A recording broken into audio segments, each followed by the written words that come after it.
As he went along, he saw a man blind from birth. His disciples asked him, Rabbi, who sinned, this man or his parents, that he was born blind?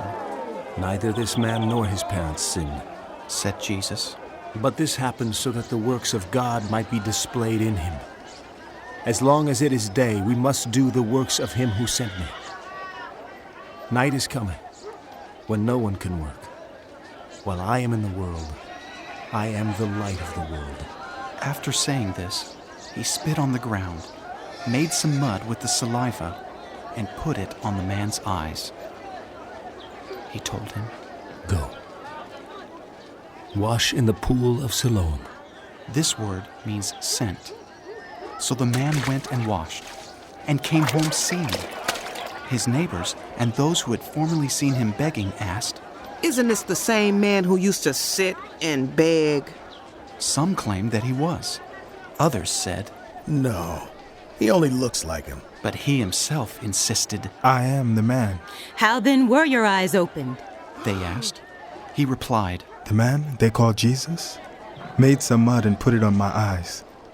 He told me to go to Siloam and wash. And so I went and washed. And then I could see.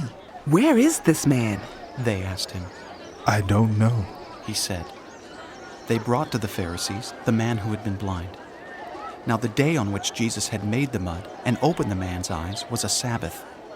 Therefore the Pharisees also asked him how he had received his sight. He put mud on my eyes.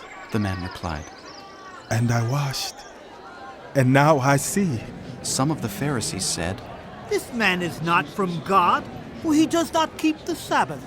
but others asked. How can a sinner perform such signs? So they were divided. Then they turned again to the blind man.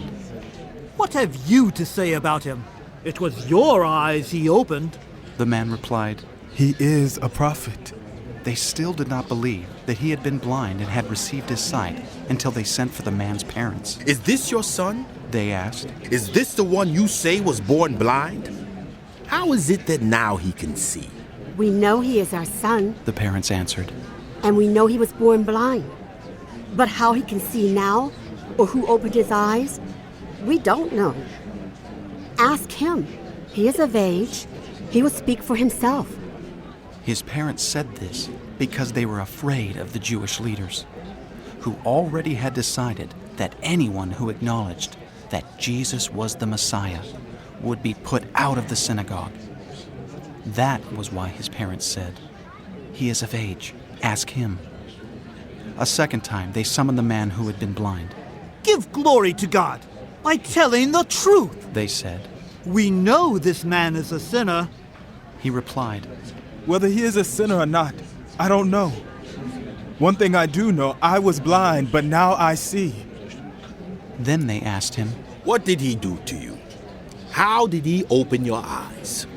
He answered, I have told you already, and you did not listen. Why do you want to hear it again? Do you want to become his disciples too? Then they hurled insults at him and said, You are this fellow's disciple. We are disciples of Moses. We know that God spoke to Moses. But as for this fellow, we don't even know where he comes from. The man answered, Now that is remarkable. You don't know where he comes from, yet he opened my eyes. We know that God does not listen to sinners. He listens to the godly person who does his will. Nobody has ever heard of opening the eyes of a man born blind. If this man were not from God, he could do nothing. To this they replied, You were steeped in sin at birth. How dare you lecture us? And they threw him out. Jesus heard that they had thrown him out, and when he found him, he said, Do you believe in the Son of Man? Who is he, sir? The man asked. Tell me, so that I may believe in him. Jesus said, You have now seen him. In fact, he is the one speaking with you. Then the man said, Lord, I believe. and he worshipped him.